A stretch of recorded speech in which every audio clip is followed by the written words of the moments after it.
Ces contrefaçons, ces crimes contrefaçons sont des contrefaçons dangereuses qui ont une atteinte directe à la sécurité des consommateurs, à la santé publique.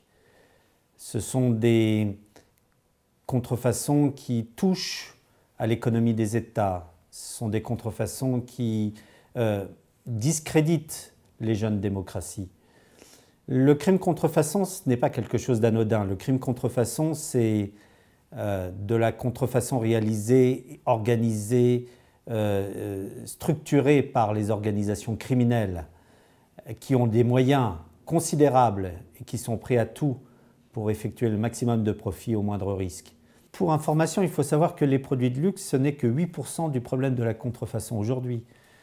La contrefaçon, c'est essentiellement les produits agroalimentaires, les médicaments, les pièces détachées, les cosmétiques, et donc ce sont des produits qui touchent directement les populations. Le droit de propriété intellectuelle est arrivé à ses limites et ne peut plus lutter efficacement contre ce phénomène du crime contrefaçon organisé, structuré par le crime organisé. Il faut donc trouver d'autres solutions, d'autres approches. C'est ce pourquoi la Fondation WITO a été créée, non pas par des spécialistes du droit de la propriété intellectuelle, mais par des spécialistes de la criminologie, c'est-à-dire ceux qui sont capables de comprendre les profils criminogènes et ceux qui sont capables de pouvoir anticiper les nouveaux drames ou les nouveaux risques, les nouvelles menaces contemporaines en matière de contrefaçon.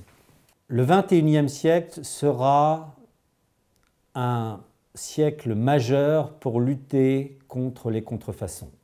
Le crime contrefaçon, les contrefaçons dangereuses, c'est un fléau considérable pour notre nouveau siècle. Aujourd'hui, nous nous sommes donné un objectif, c'est d'apporter tous les moyens et toutes les mesures nécessaires pour que les États puissent lutter efficacement contre un phénomène qui n'est plus un phénomène de droit de propriété intellectuelle, comme je l'ai déjà répété, mais qui est un problème criminel, un problème pénal et sur lequel on doit travailler au niveau essentiellement pénal. L'hémisphère nord est maintenant touché par le problème et de plein fouet.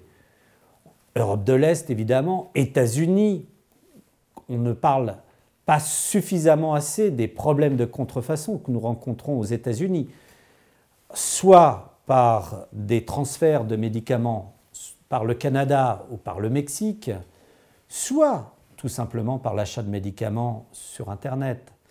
On ne parle jamais suffisamment des cosmétiques qui sont contrefaits à foison et qui, aujourd'hui, posent d'énormes problèmes de santé publique aux États-Unis. Et bien évidemment, concernant l'Europe, le fait d'avoir une Europe de l'Est qui est directement aux frontières de zones mafieuses ne peut que développer ces marchés tout à fait insupportables. La Chine, aujourd'hui, est un pays qui souffre de la contrefaçon. On pourrait dire c'est l'arroseur arrosé.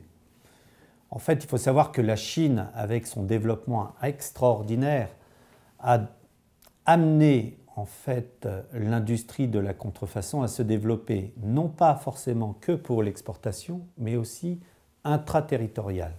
Sur 100 produits fabriqués par la Chine, 30 sont exportés, c'est ceux que nous trouvons partout, que ce soit sur l'hémisphère nord ou l'hémisphère sud, 70% restent en Chine. Donc vous vous rendez compte à quel point les Chinois sont touchés par le phénomène. La Chine est le premier pays touché par la contrefaçon. Quoi qu'on dise, quoi qu'on fasse, c'est d'abord et avant tout en Chine que l'on doit travailler.